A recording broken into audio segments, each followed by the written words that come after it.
Bonjour à tous, bonjour à toutes, je suis Louise Lespard du podcast La Clé des Champs, le podcast qui donne la parole aux agriculteurs.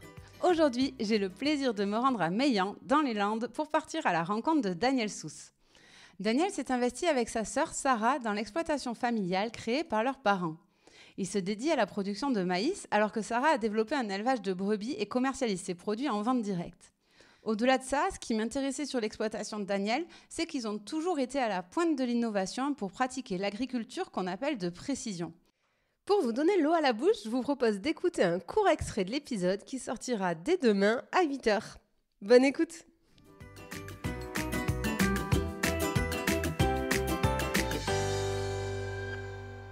On avait fait un test il y a 4-5 ans, et on avait fait une cartographie sur la moitié d'une parcelle. On avait fait notre désherbage normal sur une partie et l'autre moitié pas cartographiée par le drone. Donc avec vraiment la précision de je traite à tel endroit et pas à un autre.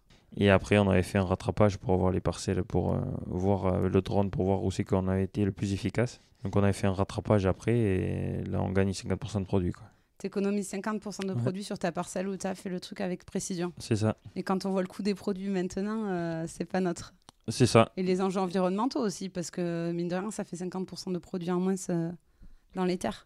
Oui, dans les terres, et dans notre compte impact, ça fait 50% de moins dépensés aussi. Le but, c'est d'en utiliser le moins, c'est d'avoir les parcelles propres, quoi.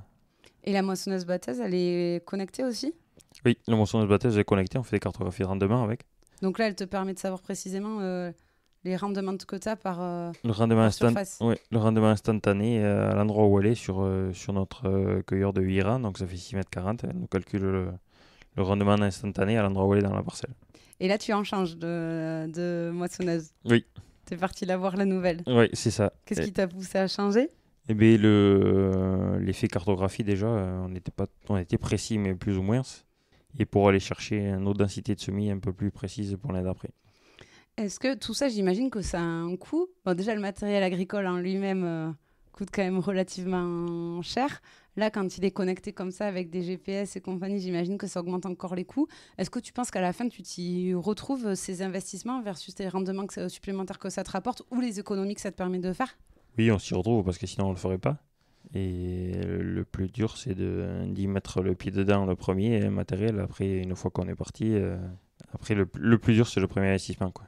La technologie, mais aussi quand même, ça complexifie le métier parce que j'imagine que toutes les données après que tu récupères, il faut savoir les traiter, les comprendre. Ça devient quand même plus compliqué, quoi, non ?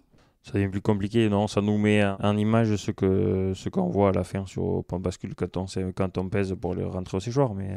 On le sait à peu près, on connaît nos zonages sur les parcelles, mais ça nous le fait ressortir plus facilement, quoi.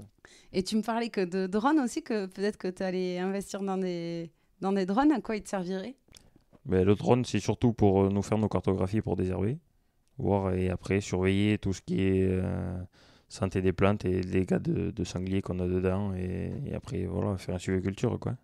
Il va aller surveiller à ta place, quoi. Ouais, voilà. C'est ça. Envoyer le drone, checker qu'il n'y a pas de sanglier et revenir. Oui, parce que je t'ai pas demandé, mais qui te fait les cartographies là jusqu'à présent ? C'est pas toi qui les fais, ça, du coup ? Si, les cartographies de sol, on les a fait faire, et après tout ce qui est cartographie de densité, j'ai un logiciel, c'est moi qui me les fais, oui. Et les cartographies de sol, tu dois les refaire régulièrement, ou est-ce qu'une fois qu'elles sont faites et ça bouge pas ? Non, elles sont faites, ça bouge pas. Il y a juste on fait des analyses suivant les zonages qu'on a dans les parcelles pour voir si ça bouge.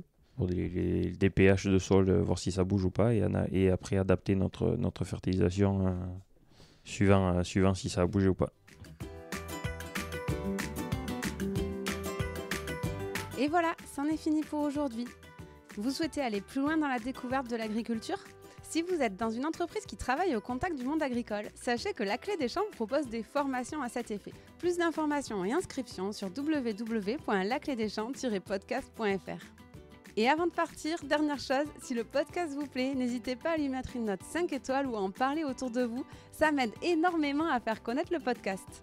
Merci beaucoup et je vous dis à très très vite.